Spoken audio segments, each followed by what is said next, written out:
Looking back on the last 3 years of Sounds Good, one of the central themes of this show has essentially accidentally become dealing with the process of learning to grieve and to feel pain and experience the heartbreak of the world and somehow still make a difference in the world, and maybe even use that heartbreak and that pain as a catalyst to do good in the world.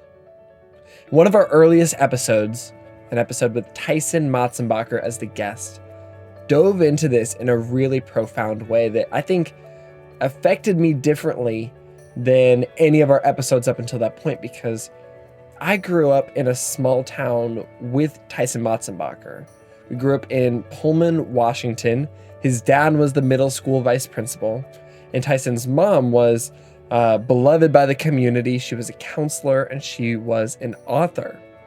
Now today, Tyson Motsenbocker is a really talented and growing in recognition songwriter and guitarist. He lives in San Diego, California. He's signed to Tooth and Nail Records, which is a pretty rad record label. And he's currently on tour with Switchfoot and Colony House. But growing up, Tyson was a lifeguard. I just remember going to the pool, and Tyson was a few years older than me, and all the girls in my grade were like, "Oh, that's Tyson Motsenbocker. He's cool. He's hot." You know, whatever it was. And so I just remember growing up thinking he was always cool. I guess he still is cool. But because I grew up kind of admiring Tyson and knowing his dad, because his dad was a vice principal, and knowing who his mom was in the community, Tyson's story impacted me in a pretty huge way. In 2013, after a few years of battling ovarian cancer, Tyson's mom and his personal hero passed away. And in the aftermath of his mom's death, as a kind of a part of the grieving process, Tyson walked the 600-mile stretch of coastline to San Francisco in memory of her. And he says that in the contrast of loud cars on a dirty highway with the serene beauty of the Pacific Ocean, he contracted a new view for his life beyond loss, a renegotiated relationship with God, and a sense of peace inside the turmoil. This walk then actually went on to become the basis for his debut full-length record. And that record came out in, I think, 2016. And we recorded this episode just shortly after it came out. And I loved this conversation. I loved getting to reconnect with Tyson in this way. I have his album in my record player right now. I just was streaming, just kind of on accident, some of his newer music on Spotify last week. But also, I deeply admire Tyson's ability to kind of dive deep on such a heartbreaking topic and to share a sense of hope and how he responded in the midst of this. And so I'm really excited to get to share this episode. If you're new here, I am Branden Harvey, and this is Sounds Good.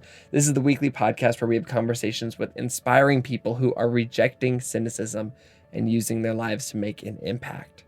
Sounds Good is not your typical 3 steps to success podcast. We don't host this podcast for the sake of leaving you with bullet points on self-improvement. We just believe that our lives are more complex than that. And so we show up here on Sounds Good to ask big questions, dive into nuance, and learn from each other's stories.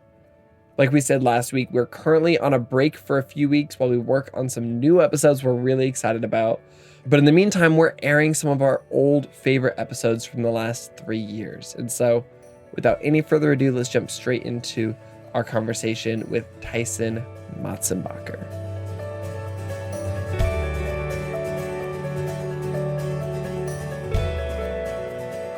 All right, everybody, I am here in the studio in Nashville, Tennessee. Tyson Motsenbocker just flew in on an airplane. Tyson, welcome to Nashville. Thanks for having me, man. Dude, this is so fun. It is fun. I agree. So get this. Tyson and I actually went to high school together. Sort of. We went to the same high school at different times. Yes. And so we were reminiscing just now about like all of our old experiences back in our hometown of Pullman. I remember that you were fantastic at Ultimate Frisbee. Are you still fantastic at Ultimate Frisbee? I am okay at ultimate frisbee. Okay, that's good. I like to play frisbee golf now. That's good. That's kind of the old guy version. That's right. Ultimate frisbee. It's the aging ultimate frisbee guy. Yeah. Plays frisbee golf, just like how the aging normal guy plays normal golf. Exactly. Okay. Get this. This is the memory that I remembered yesterday. You used to be a lifeguard at the Rainy Park pool. Yes, I did. I remember girls in my grade being like, Tyson Motsenbocker is like the hot lifeguard. Like they would talk about you as like the hot one. And, really? Yeah. And I'd be like, I knew that guy. Or I would tell them, I'm like, oh, I know that guy. Like I know Tyson. Yeah. And it was very impressive. Everybody was very impressed. I was the world's worst lifeguard. That's terrible. I was horrible. I maybe not like at the actual life-saving part. I think I probably could have done that, but the sort of like day-to-day tasks, I was very bad at them. You just went to tan. Was that kind of it? Yeah, kind of like I came to get a paycheck, but then when I got there, I just was so bored. I have like horrible ADD, so like the idea of sitting in a chair for like, an hour at a time or whatever was the worst job ever for me. That sounds awful. Yeah. So like one time I pierced my ears while I was lifeguarding. Oh my gosh. And one time I would always make these contests up for these kids. So I would like tell the kids there's all these river rocks out next to the pool. And I told this kid one time to go and fill his t-shirt up with rocks. And then I told him to throw all the rocks in the pool. And then I said on the megaphone, I said, whoever gets the most rocks wins. But there was like so much dirt on the rocks that the whole pool turned into like this huge muddy soup. Oh man. And you couldn't see the bottom of the pool anymore because it was full of mud now. And my boss came out and I almost got fired for that one, but I for sure should have. Oh my gosh. That is but I didn't. Absolutely nuts. I kind of want to unpack this idea. You grew up in Pullman most of your life, right? We moved there when I was in the 5th grade. In the 5th grade. Yeah. Okay. So like your formative years, junior high, high school, you and I we both had the same experience. We grew up in a small town, and then we kind of left our small town, and then we went on to do kind of creative things. Right. And there's a lot of people who stay in our little hometown. Mm-hmm. And I don't want to say that that's a negative thing. Like I've got friends who are like awesome, and they like went to college somewhere and they studied agriculture, and then they went back and they're going to like innovate and do amazing things on their family's farm. Sure. Like that's super cool. But there is something to be said for the fact that like we're in totally different places now. Like, right. What do you think was the catalyst for you in like getting out of our little hometown?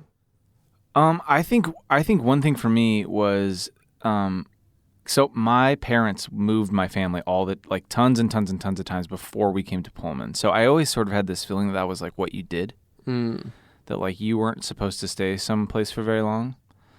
I think that was part of it. I think part of it was that I was really, really thirsty to see what the world looked like. And I think that when you're in a small town, you have this perception that like the world is better, right? That like there are better things outside of this because your perspective is just basically, your hands in front of your face. That's as much as you can see of the world.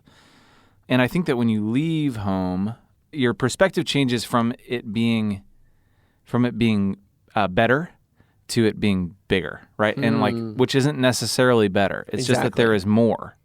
And like, I think that for me, one thing that really changed when I left was that I've started viewing agriculture and education as like noble pursuits. Yeah. That was a big thing that changed because I think those were the only two jobs in our town for the most part. You worked for the university or you worked for a farm. Exactly. Or you like supported the people who did by like having a restaurant so that they could eat. Yeah, you owned the beer store. Yeah. Or my dad was a principal. And what did your parents do again? My dad worked for the university. Yeah, totally. Exactly. Yeah, so it was like that was how it was. And I think that like sort of seeing those things as the noble pursuits of life. I think it's important. One part of growing up is seeing that like bigger is not always better, but it is more. Yeah. Yeah, that's been something interesting. And I moved to Portland. Right. And you, for the last several years, have been living in San Diego, right? Yeah. And you, for a while, were like working at a Starbucks. Mm-hmm, totally. And then from there, you kind of took the leap into the music world, and you kind of went full on. Like, what was that like? Yeah, I mean, so I moved to San Diego. I was actually supposed to move to Portland. Oh, really? Yeah, I was supposed to move to Portland and work in the music business. I was going to be a booking agent. Huh. And then I graduated from college in a bad year for the American economy. And 1 week before I was supposed to start, the head of the agency called me and said that they were high and dry. They were like totally out of business. Wow. So I was like, I guess I'll just move to San Diego, and I had no idea what I wanted to do. Yeah, so I moved down there. I was working I got a job at Starbucks. I think one thing was that I felt trapped in that. Did you work jobs when you moved to Portland? I was fortunate enough to be able to like kickstart my photography business when I moved to Portland. So I kind of was self-employed when I jumped in. Totally. Oh, wait, actually, no, that's not true. I just never talk about this, so I forget this. Yeah. I ended up getting a job at Makeup Artist Magazine. Whoa. I've never shared this before. I'm really excited to hear about it. Isn't this hilarious? Yeah. I was doing social media for them, and it was super fun, like learning how to do social media stuff with them. But it's like, it was a magazine for makeup artists. Right. And so I actually know way more about makeup than anybody would ever expect from me. But so that was like, I had to pick up a job like that when I moved to Portland. Yeah. So I think for me, I remember the music business is hard. It's a hard business. Totally. And I think like starting out, I always knew that's like ever since I was a kid, like that's what I always wanted. I wanted to write songs, like what I wanted to do, and play them and like share a human experience with a group of people. And I grew up watching you play. Yeah, totally. So I remember I was at Starbucks and I didn't really know how to start. And I think like one thing when I talk to people that are looking at making the leap, I always tell them like I think I remember feeling so stuck. And I actually also think that feeling stuck is a sort of like inherent characteristic of being in your mid to early 20s. I think that is part of it. Okay. Is feeling stuck. Yeah. And I don't think that is bad, but I think it's good to know that that's part of that stage of life. That like a lot of people experience this at this point because it's a hump. You're getting over a hump. Yeah, like I remember when I was like in this stage of my life, one of my friend's dads, there were like 15 of us living by the beach in San Diego and just like trying to surf and figure out our lives. And one of our friend's dads called us on speakerphone and told us that we were wasting our 20s. He's like, you guys are wasting your 20s. And that hit me really hard. And I didn't know what to say to him because I didn't know what to do. I was like, well, what am I supposed to do, man? Like, am I supposed to go work at a firm? Like, is that what's expected of me? Like, I don't know what that means. Like, I don't know what a firm is. Yeah. But am I supposed to get a firm job? And so I remember being at Starbucks and feeling like, feeling stuck there and being like, the only thing I can do with my life is to try to do the next Starbucks job, which is like, and I remember people be like, you should be a shift manager. I'm like, I don't want to be a shift manager. I want to play the guitar. Yeah. And then they'd be like, and then I'd be like, this is the immediate thing that I can do is get a shift manager job at Starbucks. And I couldn't see outside of that at all. So a few years ago, this kid came up to me and he was like, I want to talk to you. I said, okay. He's like, I want to do what you do. And this was a year or two into me playing music full time. And I said, why do you want to do that? He said, because I feel like if I had influence, then I could do good with my influence. And I said, well, what do you do with the influence you have right now? And he said, well, nothing, because I don't have any influence. I was like, yeah, well, you have a little sister, right? I was like, or a brother or something. So yeah, I was like, well, there you go. What do you do with that influence? I said, because whatever you do with whatever influence you have, you will do it with more influence. And then I said to him, and right now you want to be me because you just saw me on stage and it looked like my life was rad. But what you didn't see today was every February when I am crying on the beach, wondering how I'm going to pay my bills that month. And he was like, you do that? And I said, I've been playing music for 2 years now, and it has happened both years. Wow. Every February, there is a day where I am on the beach crying because I don't know how I'm going to pay my bills. And I was like, and that's partly because February is a hard month to make money playing music, but also just because making that leap is difficult. But the thing that I want to tell people and wish I could have told myself then is that like, hey man, like crying on the beach in February is a better alternative than feeling stuck. It's okay to feel afraid, and it's okay to worry about your future, but it's not okay to be feeling stuck. not to say that like everyone should go quit their jobs and play music full time or whatever, but I just think that like there is something for everyone to do that is not being stuck. Yeah. Well, it's not just this idea of being stuck. It's more so this idea of staying stuck. Totally. Of just kind of, I think that we all feel that stuck feeling. Absolutely. And the trick is you push through, or like you jump out, or you try something new. Yeah. Because the moment that you become stagnant, you lose your ability to, do what you want to do, but also, make an impact in the ways that you want to make an impact. And also, I think to live the full human experience. Yeah. I think that one of the most important things about living the full human experience is to be all of the things that it means to be a human. Like, so that means feeling sad and feeling happy and feeling afraid and doing things that are uncomfortable. Like, I think that the worst thing that you can do as a human is just to, like, be comfortable. Like, and by be comfortable, I mean, like, be comfortable, like, work your way into a position of comfort and then just nest in it for your whole life. Yeah. That to me is what I don't want to do. Okay, and so how did you felt stuck, you were in your job, and then all of a sudden, like, you were doing music full time. Like, what was the jump? What was the leap? The leaping point. Yeah. So one thing that happened to me was that when I was going to take that job at the booking agency, the head booking agent was basically like, "Hey man, if you're going to work here, it's going to be conflict of interest if you're playing. So you got to tell me that, like, you're going to lay that down for a while." And I agreed to not make music for at least the first few years I was going to be working there. And so I had that in my mind when I moved to California, and a friend of mine came up to me and he said, he's like, "You need to make music." And I was like, "Yeah, okay, well, I don't know how to do that. I don't know what to do." And he said, "What do you need?" And I said, "I think I need $3,000. And he was like, "Why $3,000? And in that time in my mind, 3,000, it might as well have been $1,000. I was like, there were like 6 of us living in a 2-bedroom apartment or something. So I was like, if I have $3,000, I think I can make a record and print 1,000 copies of it. And then I can sell those to people."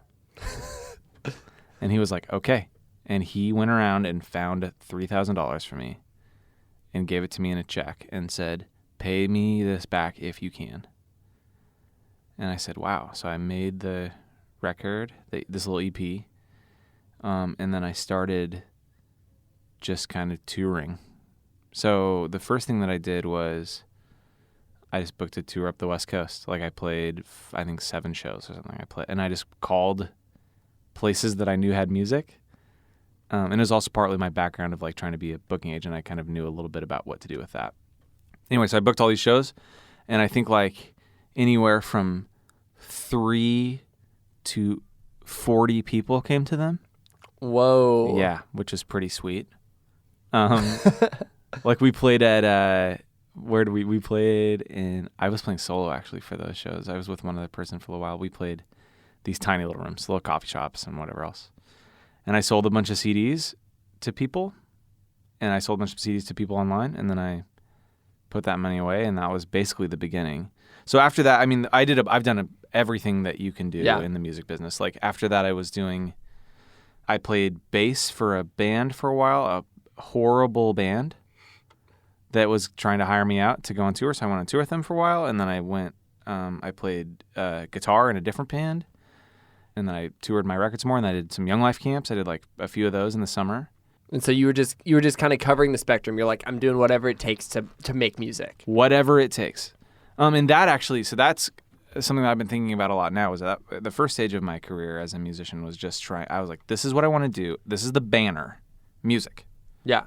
So what's on anything that is under the banner that gives me money, I will do it. Because that people do that all the time in photography, where they say, I want to be a professional photographer.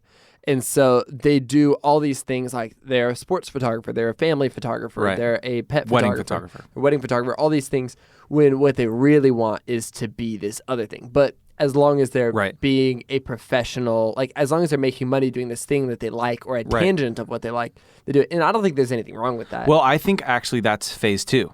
Okay. I think that's phase 2 because Interesting. Because I think that figuring out how to run a business is hard to do. Totally. So like figuring out how to, I mean, just like basic things of running a business, like booking and like invoicing people and accounts receivable, like all these things that are business school 101 that it doesn't even matter if you took business school 101 because like you have to learn them for how they work for your own business. So that for me was kind of the first step. It's like, okay, I figured out sort of how this works a little bit. I think I can kind of do my taxes now. Kind of. And then you have money to pay taxes for also. Right. Which yeah, is there's great. like a little bit of money coming in. So that's awesome. And then it's like, okay, now somebody said to me, and this was just, within the last like 3 years or something, was like, whatever you do every day is what you do. They said it doesn't matter what your job title is. This could be for anything. It's whatever you do every day is what you do. And I thought to myself, well, what do I do every day? And I kind of like listed the things that I do every day. And I was like, that isn't what I want to do. Yeah. Like, I don't want to do those things every day. For a lot of people, it's probably like, I mean, I know for me, oftentimes it's like, it is emailing and it is like writing blog posts. Like, it's just all these things that are like not, for me, not storytelling. That's what I want to be doing more of. It's like, It's not storytelling. And so that's interesting. Yeah. What you do every day is what you do. Yeah. Yeah, and it seems so simple, but it's so obvious. Yeah. And I think that, like, I mean, in any job that you do, there's going to be stuff that you do that you don't want to. Totally. But if those are all enabling you to do what you want to do every day, then that, to me, is the dream. If you can do what you want to do every day and make a living, then that is the professional dream, right? Yeah. So, and that's, I feel like, for me, like, lately, it's been like, okay, so that meant, like, saying no to some things that I would never have said no to in the past because they were really comfortable things for me to do and they were helpful for me. So I was like saying no to some of those other things. And actually, there's a podcast that I listened to with this guy named Merlin Mann who I really like. And he said on one of his podcasts, he said that anything that you say yes to, you say no to 1,000 other things. And I was like, okay, that's really interesting because you don't see that as the truth early on or even later on, really. Yeah. It's like, okay, like here's an opportunity. I need to do this opportunity. Yeah. Not realizing that every decision that you make is taking you down a particular path, like branches on a tree. Yeah. And that like any branch that you pick, there are now 1,000 branches going the other direction that would have different opportunities. Totally. So I don't know. That was good for me too. Saying like I'm gonna try to, and it's still not the case for me, but I'm gonna try to do things that I would like to do because otherwise I am picking to do things that I don't want to do long term. Okay, so remind me again. Phase 1 is. I think it is just jumping. Phase 1 is just like taking a leap. I think it is finding a way where you can have enough of a pad there, a safety pad. I mean, like when I was working at Starbucks, like my manager there was amazing and was like, hey, we love what you're doing. Like anytime you need to leave, leave. And there got to a point where it was kind of event horizon where she was like, okay, you are gone for 3 months. Yeah. And you're still technically on the payroll. Like I remember I worked a day and then I went on tour for 2 months. Which was straight into another tour for a month. And then I came back and I worked 1 day. And I came in and I was like, hey, I have another 2-3 months gone. Starting on Monday. And she was like, you should probably just quit. So, and I said, okay, well, I'm not sure this is going to work. And she was like, well, if you ever need to come back, like you can come back. So I think that for me was really, really helpful because you created some sort of safety net. I had a bit of a safety net, yeah, and I didn't know how that was going to work. Yeah, but it's still a risk. You weren't playing it safe. Totally. But there wasn't really a worst case scenario. No, worst case scenario is that I was going to go backwards, which would have felt really defeating to me. Yeah. But it would have been okay. Yeah, you wouldn't have disappeared. Right. And also, by the way, I'm not saying that like the goal is to leave your job at Starbucks. Like I loved, like I have a ton of friends that work there still and I liked working there and like that is a noble pursuit. Yeah. Just like working on a farm. Yeah. I think it's just like if you feel stuck in something, anything, you could be stuck feeling stuck playing music for a living. Yeah. And I think I like know some people that do that. And I know some people that work in coffee or whatever that don't feel stuck, and I would rather be them than my friends that play music and are stuck. So exactly. Okay, so phase 1 is create a safety net, but like take a jump.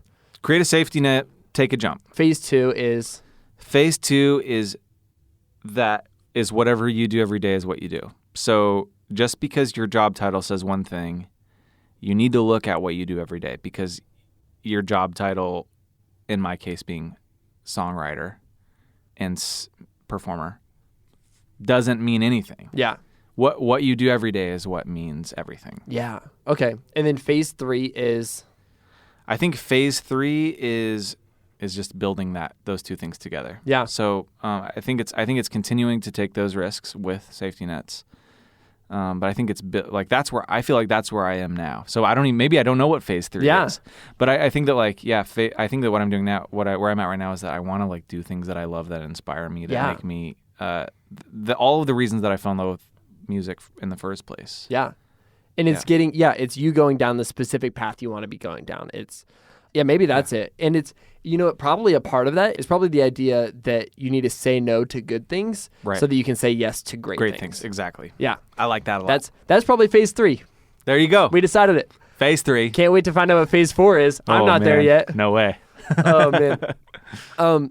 So I want to transition a little bit, and this is a little bit of a heavier note, but around in this same time, your mom came down with cancer. That's right? Yeah, she did. So she was, my mom was my hero also.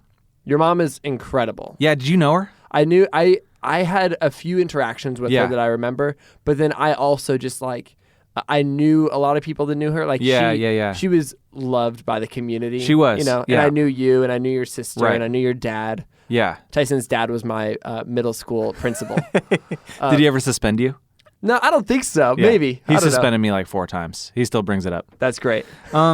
Yes, I mean, during that time, so I was trying to figure out how to play music, and I was touring a ton. I was gone all the time. My mom got sick, and that was obviously a huge blow to me. And I think that basically the way that worked out was that she would call me and she would say, "When are you going to come home?" And I was in denial the whole time. I was like, she's going to get better. She's going to be, and also because she was a strong person. So the way that she talked about it was not with fear. Mm-hmm. So, and I think when someone that you love talks with fear, it feels immediate. And when someone that you love who's going through a hard time doesn't talk with fear, it's easy to sort of push it aside. So I didn't go home. I hardly ever went home. And I think while she was sick, and I think part of it was because I was avoiding it, and it was half because I was avoiding it because I naturally avoid hardship. I think everyone does, but I think I maybe do more than most people. And secondly, because I thought I was lying to myself and telling myself that she was going to get better. So finally, when things got really bad, I don't even know what they were, but she would talk about her numbers, which is some blood count number thing. I don't know what it is. I don't really talking about this stuff logistically is the worst, but basically she had her numbers, and her numbers were, if they went up, it was bad. And if they went down, that was good. And so her numbers were always going up and down. It was this constant roller coaster. And one day her numbers went way up. And she called me. She's like, "Numbers are way up. Time to come home." And I was like, oh my gosh, it got real fast. And so I flew home to be with her then. And that was, I canceled everything. It's the first time I'd done that. I canceled 5 months of gigs. I was I'm just coming home. It was in September. And you were kind of, at this point, you were, I don't want to say living the dream, but you were, on a further phase than you were at the beginning. Yeah. And I bet that was hard for you. Well, I mean, the thing is that oh man, maybe this is just me, but I think that in a creative field or anytime that you are owning a business or whatever, everything feels so important and so immediate. So for me, it was I've got this gig and this, maybe so-and-so is going to be there. And, if I cancel this thing, who knows what that'll screw up for me. And I think I felt for a long time in my life, I felt the ground that I was standing on in every part of my life was I was standing on thin ice in everything. I was on big rickety stilts, and that any tremor in the situation I was going to fall, and it was going to be horrible. And part of that was that I didn't know what falling would look like, which I think is the worst. If you know what the fall is going to look like, I think you can brace for it. But for me, it was just kind of like the world will end. And so the whole time that I was kind of like, things were starting to work, which they hadn't. I mean, like I said, I was crying on the beach in February, so they weren't working that well. But like they were starting to work, and I was like, oh man. And so, yeah, like coming home then was basically me. In some ways, it was the first time for sure that I said to myself, hey, I had to look myself in the face and say, are there things in your life that are more important to you? Are there actually? Because the obvious answer to that is, yeah, of course there are things more important to me than my stupid career. Like, people are more important. But then in practicality, like, what you do every day is what you do, right? So, like, do you actually love your family and your friends? Are you actually willing to put things aside when it comes down to it for them? And I really wasn't for a long time until, like, I got that call and I was like, okay, hey, like, this is a short life and there are things that are important in it. And so I did. I went home and I canceled all my gigs, all like 5 months of them, all my shows. I had a couple tours in there and a bunch of other stuff. And I just flew home. I was just with my family for that whole time. And then she basically, like, counseled me through her own passing away. Wow. And and I was with her in the hospice, and she passed away, and yeah, I was there with her. So, and it was kind of the end of it. I think I remember I was sitting with her, in her room, and she was really sick, and she was kind of not really with it. And I said to her, I said, Mom, I need you to tell me that I was a good son to you, because I felt so guilty for not being home. And she looked at me and she said, you were very entertaining. And I said, Mom, that's not what I mean. And then she winked at me. It was like her saying, like, it was her making an entertainer pun to me. I was saying, like, it's okay, you're here, and you get it. You get why it was important for you to come home. And this was like, she was barely with it. Like, she couldn't really put a sentence together. So I thought that was really clever of her in that time. That's powerful. Yeah. I just got goosebumps. Yeah, dude. She was a clever one. Man. And so she passes away. She had her memorial service at my dad's school, which 700 people came to. Unbelievable. Yeah, which was crazy. From all across the state. Yeah, everywhere. I mean, there was everybody from Pullman was there, and everybody from all over the state, really. I didn't realize how many people, like, knew her and loved her, and then it was like, whoa, a lot of people here right now. Like, the whole gym of the school was full. Wow. I was like, this is a huge thing. This is like a huge event for this little tiny town. Man. So. And what was your response in the aftermath? You know, you said your mom was counseling you through everything, and then she wasn't counseling you through it. So before she passed away, she said to me, we were driving in the car, and she said, Tyson, you gotta lean into this. And I was like, what do you mean by that? And she said, you are gonna try to avoid it, so don't do that. And I was like, well, what does that look like practically? And she goes, I don't know, do something stupid. I was like what? She goes, I don't know, just do something stupid and then think about it. That's good. And I was like, okay. So I was sitting in the hospice care. My sister was there. She was doing a puzzle. My sister, who speaks of you very fondly, by the way. Your sister is the best. She's going to listen to this, and she's going to be so pleased that we talked about her. That's so good. Yeah. I mean, I hung out with her a year and a half ago, which is more recently than I hung out. I mean, you and I hung out last like 10 years ago. It was a very long time ago. Yeah.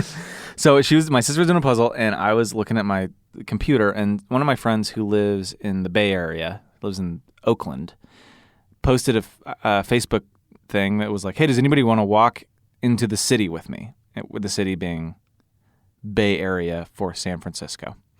And I read that, and I was like, does anybody want to walk to the city? Does anybody want to walk to the city? And I was like, that's what I'm going to do. It's like, I'm just going to walk to San Francisco. So I, like, get up out of my chair, and I walk into my mom's room. Once again, this is when she was in hospice, so she was barely with it at all.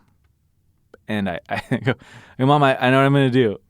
And she opened her eyes, and I said, I'm going to walk to San Francisco. And she kind of closed her eyes, and then she said, you know, you could go all that way without getting anything done at all. And I was like, damn it. Like, that's not a good enough fix for her. So anyway, so she passed away. We did the memorial service. It was beautiful. And then I went home, flew home to San Diego. And then I woke up at 5 a.m. a couple days later. And I live in a town called Solana Beach, which is like North San Diego. And my mom had written me a letter that she wanted me to read later. And then she had she was cremated, so I had some of her ashes. And I walked down to the beach and I read her letter. And I put half of this thing of ashes. There was a film canister for my film camera, and I put half of the ashes at this spot, this little beach by my house. And then I just started walking north, and I did that for a month, basically. I just walked every day for a month. It was actually 40 days exactly, which was not planned. Wow. But it always felt like that was sort of poetic that it happened to be 40 days. So yeah, I would just kind of walk for a while, and then I would find somebody's haystack or whatever. Or in LA, like I camped out in LA for 4 days, 5 days. In LA, I camped out in Orange County, camped out on the Marine base at Camp Pendleton. And So your stupid thing was that you walked. my stupid thing was that I just walked for 40 days. And did you think about it? Yeah. So that was the way that I have tried to describe it, I think, is that every morning I would wake up, and so, you know, the cars start coming, and I literally walked like in California, it's the PCH, the Pacific Coast Highway, which is the 1 or the 101 or the 5. And it's it's beautiful. It is beautiful. It's so beautiful. And some places more than others. But it is a highway. So like when you're driving it, it's like the California like dream, right? It's like these big, you know, sweeping cliffs and ocean and just In-N-Out burgers as far as the eye can see. But it's gorgeous, and you know there's Big Sur is there, which is incredible, like one of the most incredible places in the world. But it's a highway, so when you're walking it, it's like filthy. It's a highway. Yeah. It's like filthy and loud. So like I think like in my mind, I've been driving that highway as long as I lived in California, and it's like, oh, this is the most beautiful, pristine, peaceful place. But then you get out of the car and it's just a bunch of people like listening to Pitbull in their Cadillacs or whatever. And so every morning I would wake up really early as I could, like when it was still dark, because there were no cars in the dark. And I would walk down the middle of the highway in the dark.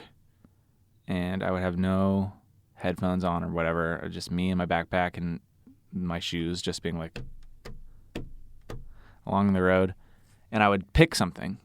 So like I basically, like, you know, in grief or whatever, you've got the place where you keep your mind boxes, all the things that you have in your brain, all of, you know, your memories and your feelings or whatever. This is the best way that at least in my experience, I'm not a psychiatrist, so I don't know. But this is actually official science called mind boxes.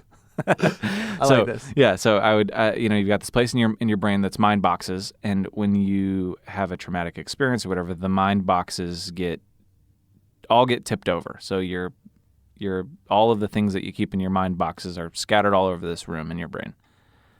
And so I sort of realized that basically everything that I knew to be true, all of the way that I remembered things even, was all different. It was all scattered.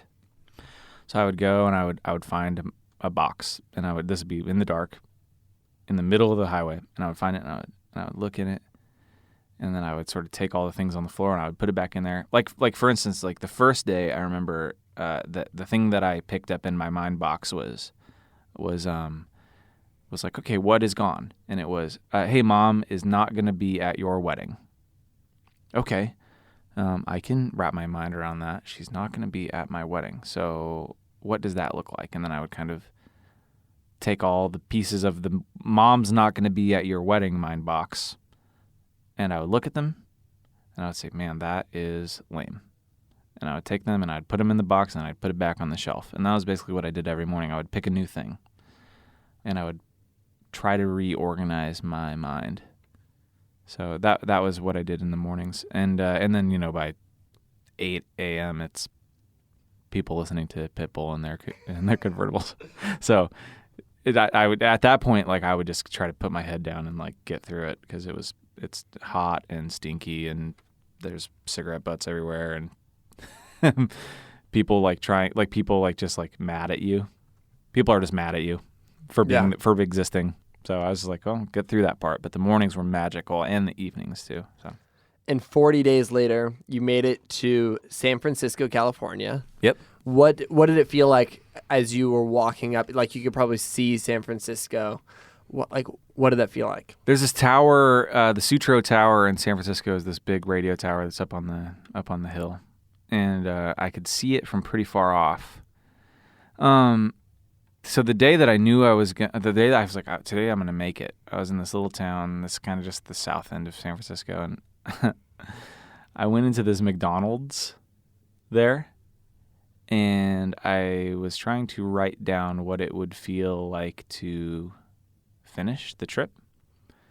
And these like 15 dudes walked in that were easily in their 90s, and they all had their like World War II bomber jackets on with their patches and their hats and everything, and they're like, they're whatever ship they were on, and they come in, they sit down. There's like 10 of them sitting at this table next to me, and I'm trying to like kind of look through it and answer the question of like, what is it going to be like now?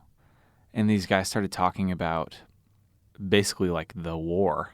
So like they're talking about the war, and they've got their coffee there, and I can tell that they've like been doing this for a long time. It's these old group of buddies that come and they get together and they talk about the war. And they start talking about sort of like all their buddies that don't come and hang out with them anymore. And eventually like kind of the tide of the conversation turned, and they, in less words, were trying to figure out if they were going to be okay. I think was the best way that I can describe it. Was like in this time of their life where they are basically like sitting at the bus stop, right? They're waiting for the bus to come, right? And they're like, are we going to be okay? And I realized that like that was the same question that I was asking myself the whole time, was, am I going to be okay? And watching these guys like sort of at the end of their lives ask the same question, I realized like, hey, that is not a question that we ever answer. The are we going to be okay is never a question that we ever answer. I think that is part of moving through life, and that is part of being okay, is just continuing to wonder and hope that we will all be okay in the end. And that was what I wrote. I wrote down about sort of just that feeling of hope. Was that like, I think we are all okay in the end, and yet never having answered that question, even when we are 90 and talking about the war at McDonald's. And so that was what I was thinking about. I remember specifically, I was walking up the highway and I saw the Sutro Tower there, and it was the end, just like these dudes, the end of these dudes' lives. And I was like sitting there, I was like, this is such a day of ends for me. And that was my question, was, are we going to turn out okay? And I think we are, and I think we're never going to know that for sure. That was like kind of what I thought about on that last day. And is that what inspired the album? Is that, so, I mean, you released an album recently. Yeah. And that's kind of the heart of the album in a lot of ways. So, yeah. So, I mean, when I was doing my mind boxes in the morning, that was part of what would happen. Is that like, so I've got one of my songs on my album is called Honest, and the chorus of it is literally like, it is that process. It's me listing out the things that are gone now, right? So it's like it's me trying to figure out what's gone, and it's a pair of jeans. Like the chorus is, it's a pair of jeans, it's a rude awakening. It's all these, like, it's a list of all these different things that I found are gone, and like all of those have little memories attached to me. So I mean, like, most of that record was either like, I wrote lyrics while I was walking down the side of the road. Okay. So a lot of that record was either directly inspired by, or the songs were actually written while I was walking. Wow. So that's kind of where, and I mean, without that process of waking up and sorting through it, I wouldn't have any, more or less, I wouldn't have any of those songs that I wrote after that process, at least. Because, I mean, if you hadn't done that, you might have gone back to playing things safe. You might have gotten into your little rut and tried to keep your head down and not think through things, and you would have maybe stayed there for a while, but you didn't. You jumped. Yeah, well, I mean, I think that it was the process of saying, like, hey, like that question of my mom, basically without words, saying, like, is this more important to you? And I think that, like, this happens in Nashville a lot. It happens in LA a lot, I guess. It happens everywhere. But, like, the sort of thing is, like, the question of how do I find the magical algorithm that makes me a hit song, right? Like, what's the trick? What's the thing that I plug my guitar into that makes a hit song come out of it? And I think that can sort of happen in anything in music and in art. And for me, it was just like, as long as I just sort of keep plugging away at this thing, it'll work. It'll work out. And I think, like, kind of that process in me was just me realizing, like, that art is supposed to inform life. Right, like art is supposed to be about life. Your life isn't supposed to be about art.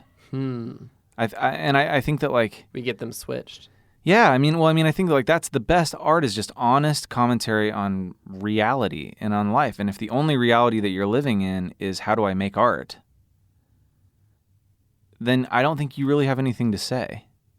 You know what I mean? Like, I don't know if you do, because life is bigger than that. And you kind of, on your walk, you got to wrestle through the process of doubt and am I going to be okay? Yeah. And what are these feelings? And, like, what do I do with this pain? Right.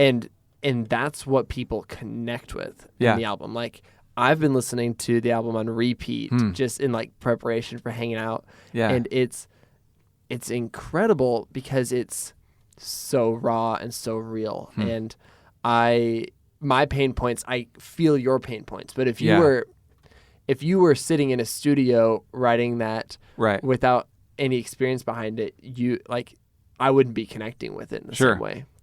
Yeah, I mean, and I think that, like, you can.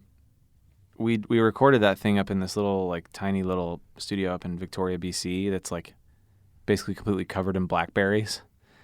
And I was in there, and I was like, it was pretty soon after I finished my walk, and it was, like, still pretty real. It was still pretty new. And I think you can, like, I remember, like, sitting in there, like, feeling it again. And I don't know if, like, I'm not saying that all music needs to be just this super, like, wrought emotion. That's kind of that was the process of this one for me. And it won't be in the future, like, in other records that I make. Yeah.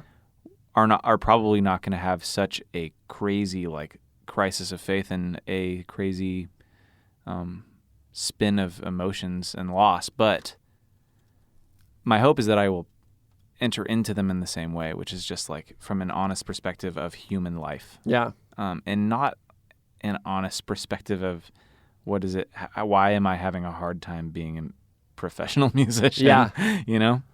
I feel like a huge part of your album, I mean, of course it was about, are we going to be all right? It was about loss, but a huge part of it felt like it was about doubt. And I think that's something that a lot of people shy away from. I know that I've had times where I've, like, shied away from doubting, I feel like we kind of grow up and we're like, I don't know about you, but I feel like I was taught in a lot of ways, you shouldn't be doubting things. Like, you should feel pretty confident in these things that you were raised in, whether it's this idea of, like, how you see the world, how you see other people, how you see God, how you see politics, how you see yourself. Yeah. But I've found for me that, like, by challenging the way that I see the world and by, in a lot of ways, purposefully kind of tipping over my mind boxes and reassessing things and being like, what do I actually think about this? Like, what is actually true? What is the truth? I think it's healthy and important. I think that it allows you, I think that there's a lot of stuff in our, to continue using the metaphor, in our mind boxes that's just crap. It's a lot of BS. And when you strip it down and you're like, okay, that thing I believed, it's true, but I can get rid of some of this baggage from it. Sure. I think that that's something that's powerful. And so that's just what I've been thinking about as I've been listening to your album, is this idea of doubt and, like, the beauty and importance of that. And why, like, I think that's okay. I think that's something that, like, sometimes you almost need permission to be like, it's okay to doubt. I think like if there's any one message that I could have about this record is that it's not only okay to doubt, I think that it's necessary. Like, I mean, it goes back to kind of our theory of being comfortable or of nesting, right? Like that, it seems to me at least that like a big part of growing up, at least in my perception of it, was that you figure out what you want to do, you figure out where you want to live, you figure out who you want to marry, you figure out how many kids you want to have, and you figure out what you believe. And then you nest, right? Like you get those things and then you build sticks around it, and then that's it. That's your life. And it's basically there's 2 points in your life. It's that the time when you are building your nest, which is figuring out everything that you want and everything that you believe, and then the second half is sitting in your nest. And like the way that I described this to me was like in our lives, inherently there are times when the data that is given to you via your experience and the universe, it is in direct conflict with what you believe. And so you have a couple of options in that moment. And one option is that you say, well, this data must be wrong. Or the second one is that you put them in a ring and you let them fist fight each other. And that is not fun. It sucks. It's like, it's uncomfortable. So for me, the one was like in the first song on my album is talking about like the idea of praying to God and if that works at all. So like, you know, growing up with the idea that like in a more or less like evangelical Christian household, like if you pray to God, it matters and he listens. And I was sitting on the porch with my mom and I was praying for her, and my dad was in the living room with the door open. And when I finished praying for her, he said, Tyson, I don't think that Jesus is in business of healing anymore. This is at the end. This is like kind of at the end when I had come home. And I was like, well, then if he doesn't heal, does he even listen? And if he doesn't listen, then does he even exist? Does he even care? And if he doesn't care, then does he exist?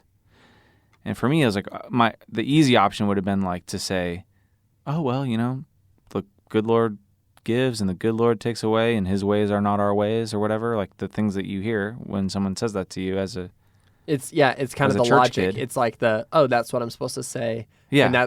And you could just be like, that's what's right. So totally. That's what it is. This is what's true even. Yeah.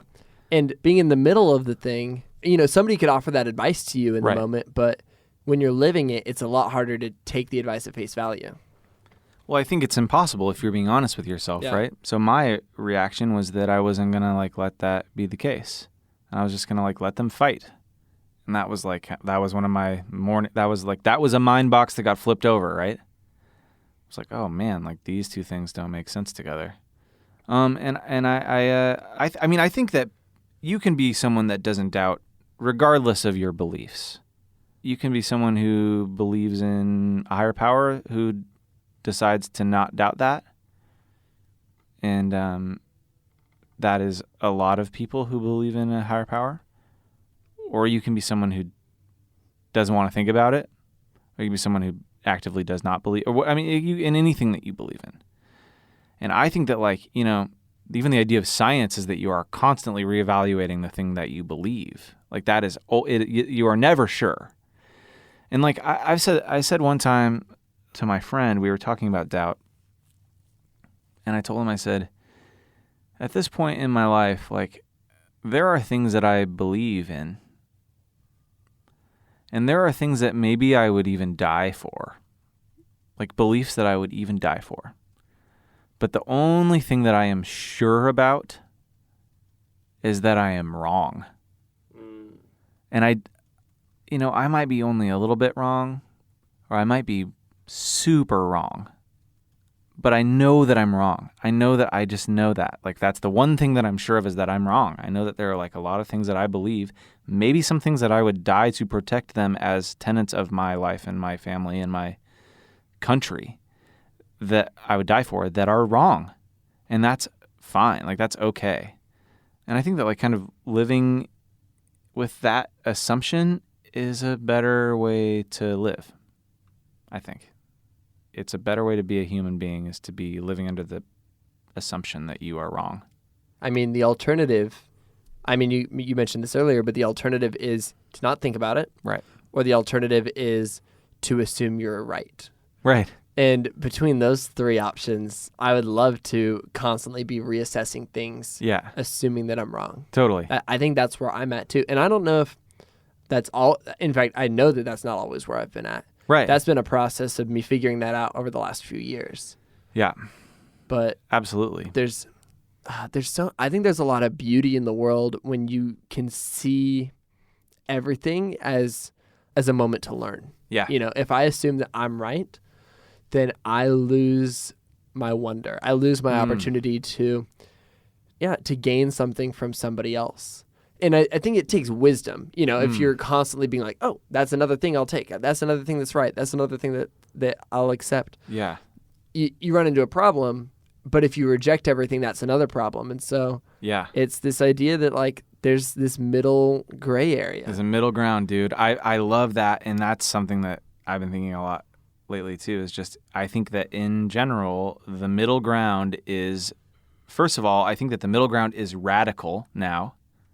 I think that being in the middle ground is the most radical position you can take on anything. Especially, if without getting too political, in today's political season, right, you basically have people who are extremes on both ends, but that's the majority. And so I think that it is point. the vast majority. I think that if you look on Twitter is a great example. Like, what do you hear? You hear people screaming from each side.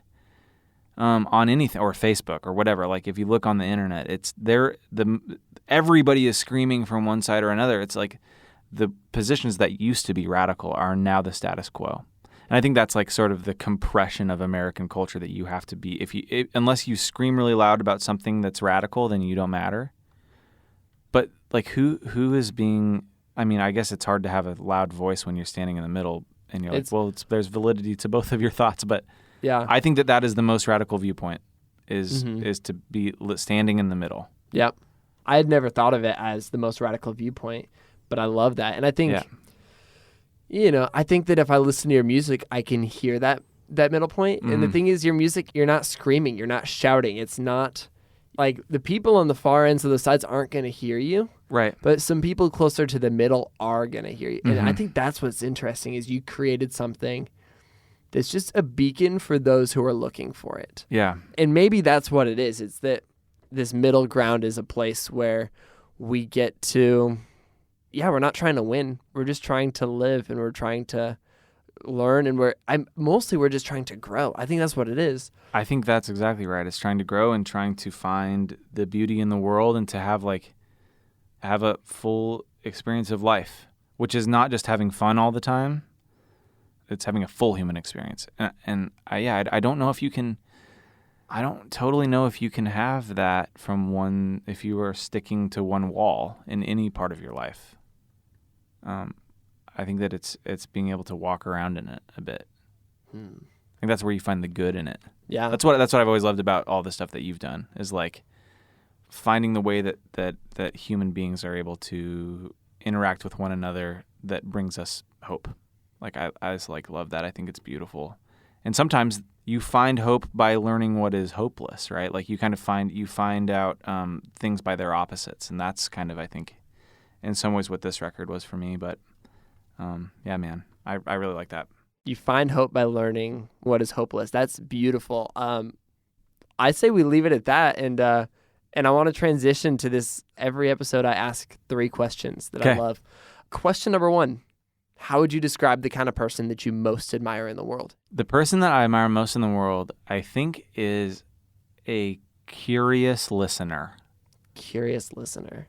I think that's what I aspire the most to be like, and I am so not. I think that's one of the reasons why I admire it so much. But people that are just genuinely excited about hearing. That's who I admire the most. Curious listener. Curious listener. I like that a lot. What are you consuming right now? Like what is something that you are reading or watching or just engaging with where you're like, this is made for me. This is inspiring me. This is making me live into who I want to be more, or think through the things I want to think about. So there's this book called Gilead that I just finished. And I always screw up the author's name. It's Marilyn Robinson. That's what it is. I'm pretty sure. It's about this guy who lives in this town this little farm town, not unlike what we grew up in. And it's him at the end of his life, and he's writing a letter to his young son. And it's a beautiful book. That's got some lines in it that I was just like, I had to sit with him for a little while. Wow. But then on the other side of it, like I've been listening to that Kendrick Lamar record like a ton. Yeah. I need to spend a little more time with that Chance record too. I've been loving both of those. Yeah. I think like the last tour that I did was with my two friends from Los Angeles who are both Black Americans. And I felt like just sort of being around them for a month and sort of getting a view into their world, it gave me a whole new appreciation for that type of music in particular and what they're talking about and sort of the real hardships of being a person of color in America. I've been thinking about that a lot. It's a long answer, I guess. Those are two of the things that I've been consuming. Yeah, that's really good. Yeah, no, that's exactly my jump into the world of hip hop is learning, and it's kind of the same thing. It's like I'm trying to challenge myself. You know, growing up, I was the guy who was like, I like all music except for country and except for hip hop. Yeah. I probably said except for rap. Right. And now I live in Nashville, and I'm starting to learn the nuance and the beauty of country. Totally. Some country. There's some that is awful. Oh yeah. Bad art. But that's the same with hip hop. But like I'm learning that there's so much beauty and nuance in this thing that I formerly rejected. Totally. On the countryside, the new Sturgill Simpson record is unbelievable. Really? Yeah, that's one. I'll check that out. Sturgill Simpson is boom. Awesome. Cool. That's another one. I threw another one in there at the end. I love that. Snuck it in. That's good. Okay, I want to ask one last question. I normally ask, like, based on the ways that you've chosen to step out and live your life in the unique way that you have, like, what's one practical way that you would encourage somebody to do something right now, right here? But I maybe want to ask you, like, if there's anybody who's going through something, you know, an experience of grief or an experience of doubt or, you know, their mind boxes are tipped. Yeah. What is an encouragement for them? What's something that they can take action on, live into? Yeah, I really like that question, man. I mean, I think I would, if there is anything in me that is wise, it's usually a direct plagiarism from my mom. So I would just say that, like, this was the case for me, but the being able to look back on my mom's life and death, that she died beautifully. I don't know if I would have thought about it that way if I hadn't leaned into it and processed through things being hard really actively to a place where it feels like you're burning yourself. I think that's probably the first. I think that if you can find a way to make yourself feel hard when things are lost, that ultimately you end up finding you end up burning out the stuff that's hard and you find a brand new beauty in the end. So that's what I think. That's good. Mm-hmm. Lean into it. Lean into it, man. Lean into it. Well, Tyson, this has been so good. This is a killer talk, dude. Man, this is a good freaking talk. It felt like a little counseling session, a little bit of little in depth, but I love your processing through all of this, and I love the intentionality you've had over the last few years, and it's been really interesting that we've been on so much of this same journey, totally, in fully different ways, yeah, incredibly different ways. But I resonated so much with this, dude. 2 kids from nowhere, Washington, man. Oh man, it's awesome. We'll have to do a reunion. Yeah, for sure. Thanks for having me on tonight, dude. Man. Thanks so much. If people want to find your music, if they want to follow you on the internet, like, where can they do that? So my name is Tyson Motsenbocker, which is a really long name. It's just like it sounds. Motsenbocker. That's my website and my Instagram and my Twitter. So amazing. There you go. Cool. Well, dude, I'm so glad we got to have you on the show. Should we high five? Yeah, let's high five. Said I'd walk to San Francisco after everything was done.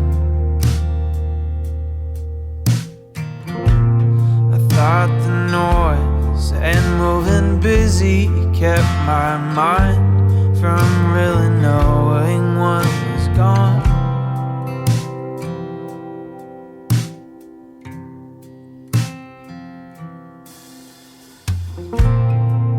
When I finally saw it closing, all those miles above the bay,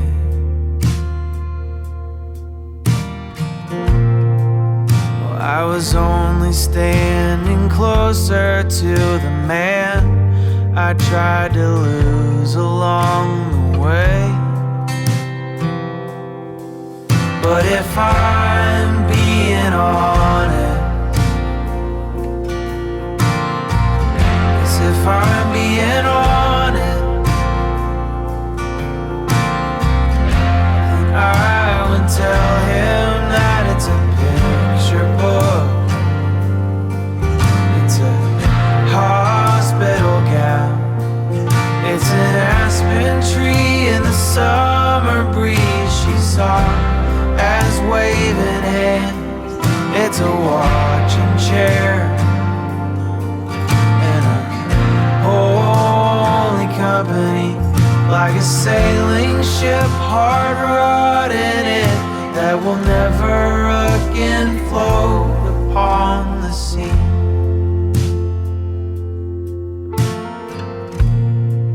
Well, I found that there's a humor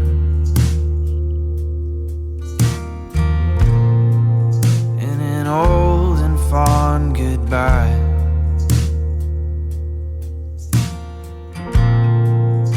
as if the early passing was a door that she could look through with a smile. So if I'm being honest, as if I'm being honest,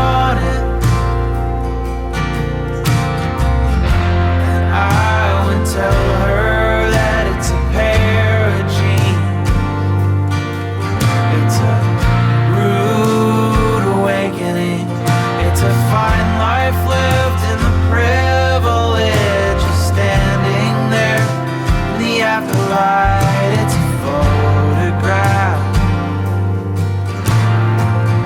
folded in my wallet to remind myself that what she left is only growing bigger over time.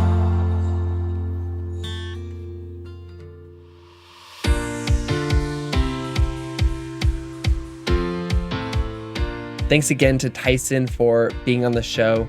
That song you just heard, Honest, is on his album Letters to Lost Loves and is available anywhere that you can find music. If you're new to Sounds Good, we would love for you to stick around, dive into our archives, listen to a few of our older episodes. There's so much in there, and hit the subscribe button. And that way you'll make sure that you hear our new episodes when they come out first. This podcast is created by me, Branden Harvey, as a part of Good, Good, Good, a community that believes in the power of celebrating good news and becoming good news. Chad Michael Snavely and the team at CM Studio edit and mix our show. You can get lots more hopeful stories on social media by following us everywhere at GoodGoodGoodCO.